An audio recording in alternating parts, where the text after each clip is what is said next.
All right, we got the Little Will antenna. It came from the thrift store. $2.49. A little bit of damage on the bottom there. Set screw is still there. There's just nothing else. But yeah, it's a Little Will. So we're trying to look it up. I've got lots of antenna parts laying around, guys. Tons. So it shouldn't be too hard to come up with a solution and a nano VNA. So I got this little live stream going on in the background. I bought one of these when I lived in Medford, Oregon, and I had my Subaru Legacy GT. And I wanted to be able to get in and out of the garage without taking the antenna off of the car because I lived in a bad neighborhood. You couldn't leave your car outside. It had to be in the garage. So, yeah, I forgot about how bad Medford was. Anyway, so this was the shortest antenna I could find, and it would clear the garage when I would drive in. And I tested it, and it did not work very far at all. Tested it on 10, tested it on 11, not very far. I bought it at a truck stop, and I really can't remember how much it was, but it was on sale. It was not $53. It was probably like $29 or something. Definitely a disappointing antenna, for sure. Not good. But for $2, I'll sure as hell buy the damn thing. I have a Wilson 1000. I don't want to see it. I have a Wilson 1000 on my truck. Let's see. They just gave us all the information we need right here. Small but mighty, tiny and tough, a little bitty, itty bitty, but insanely brutish. This rig might look like the smallest kid in the sandbox, but it will outsmart the class bully any day of the week. Constructed from high-impact thermoplastic, this model is built for years of use and will stay firmly in place thanks to its 10-ounce magnet, even when you're traveling at breakneck highway speeds. Its 36-inch whip strikes the perfect balance between performance and convenience. Ideally, if you have realistic height limitations, it's long enough to consistently provide up to 4 miles of range. Yeah, and that's about right. But short enough to not be a hassle when you're on the road or just parking in town. Yeah, and that was why I bought it. So 36 inch. So I collect junk antennas, and when they're free, or somebody has just a whole bunch of them at Hamfest and they don't want them, I collect them. So I have over here. I don't know if I can even catch it in the thing, but I have over here a whip, and we're gonna measure it. It might not be 36. We'll have to see. I think it's pretty damn close. It is 37 and a quarter down to the top of the other part. Okay. So it's perfect as long as it fits.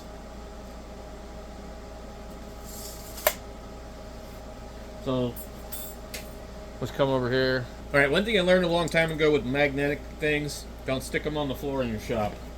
Yeah, you may not notice, but you're going to get a bunch of pieces of metal on it. All right, I think we just need to determine what size this one is.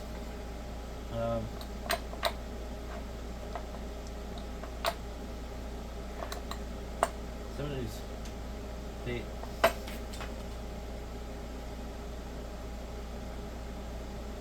don't want to turn, the other ones do.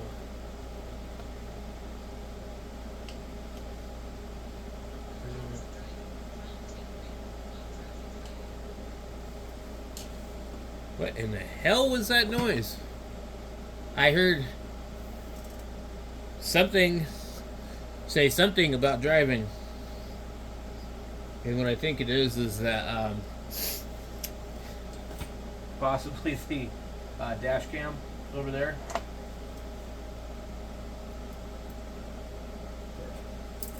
So that is indeed the correct one for that.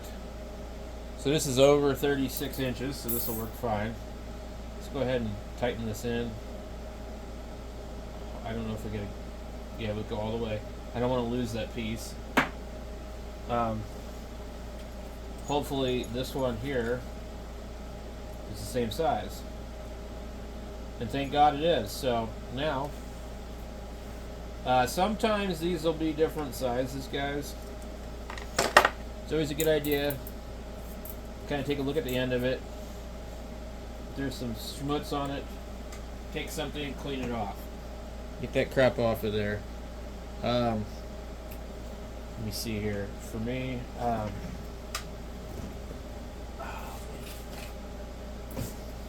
have a little small file right here.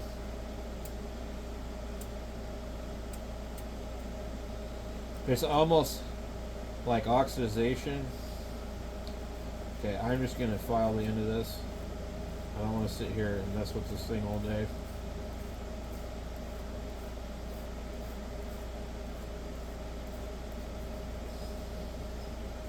We just want to make sure there's nothing on the end of this that's going to cause it to not conduct, okay? I don't want any kind of dielectric on here. That'll give it capacitance that we don't want, okay? Alright. Looks good to me. I'm pretty sure this has been cut before. What's nice is it has the other piece on the end, so.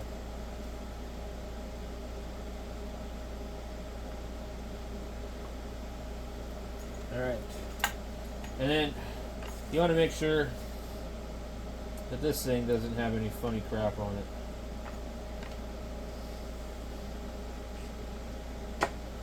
Where did we just put this? And I like to actually come in, remove the thing, take a look inside the hole and see is it corroded, okay? Because if it is, we need to clean it. This one looks brand new. Probably somebody with a Jeep bought this and we're like, can't put it in my Jeep. It's not magnetic. Okay. So there we go. We've got a little wheelie. So, ready to go. If I wanted to sell it, I could pretty much just sell it. Pull this tag off of it. I mean, it might be blown up, but I can't imagine. When stuff is like $2.49 at the thrift store, I really don't like wasting my time returning it. Unless I have like other things to return. But anyway, it looks pretty damn new to me. And this would work. So like, let's say you and two other people are going to go drive somewhere and you need communication. This is a good antenna to just slap on the roof. You can slam it in the door for a while before you screw the coax up.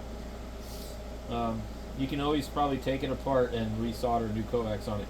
But yeah, I mean, you can slam the door on these coax. I used to do it for years with a bunch of different antennas, and you know, they don't. It's not good to do, but you know, it's better than drilling holes and things like that and whatnot. So anyway, if you got a truck, it's usually below the back seat. There's the little vents and stuff, and that's usually a good place to run them out through. But you know, sometimes you can't.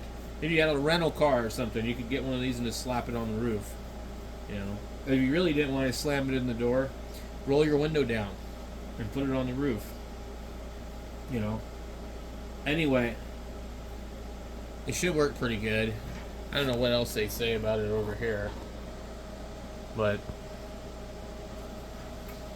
I mean, I can tell you right now from experience, it's not that great of an antenna. Although they claim to have 4.6 stars out of 5, but this is going to be like people that don't know anything. I ordered my CB and my antenna. Both pieces of gear are high quality. I received them quickly and easily installed everything on my F-150. I love getting back to using a CB, and right channel radios made it easy. A base load that can't. The Wilson base load performs well with the President Bill AM/FM 11 meter radio. A spring at top of the bass load would be great, but there is not an application that would accommodate that addition. I'm very pleased with the 1.05 SWR and will consider other similar applications. Someone else said, I really like it, just does not reach out that far. I just ordered a Wilson 1000 this morning.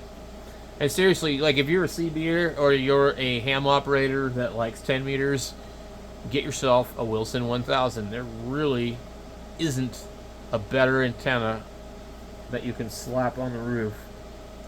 There are other antennas that are similar, but I've used a bunch of different knockoff antennas and this and that, and I like the Wilson 1000s. I have two of them. One I don't have a base for. It's the kind that screw on. They look like the Little Will. I talked to Jim Wilson on 3.900 megahertz.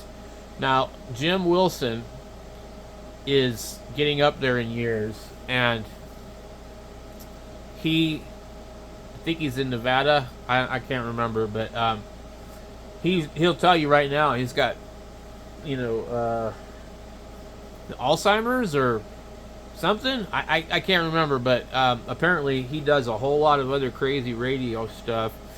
But he was telling the story, and I have a video on it, guys. If you look for it, I have a video of me talking to Jim Wilson of Wilson Antennas, and I think I got the story on there about how he invented it, and he didn't think people were going to buy it or something. But the reason I believe he was successful was he had financial backing. He had an idea, and companies were willing to back him on doing it. But really interesting guy. Too bad to see him get so far up there in age. But I talked to him on the radio, I think maybe it was last year, maybe even this year. And, he was still really cool to talk to. So, yeah. You guys have no idea that you would run into a guy like that on the ham radio, but Jim Wilson is a serious ham operator. Anyway, I'll catch you all later.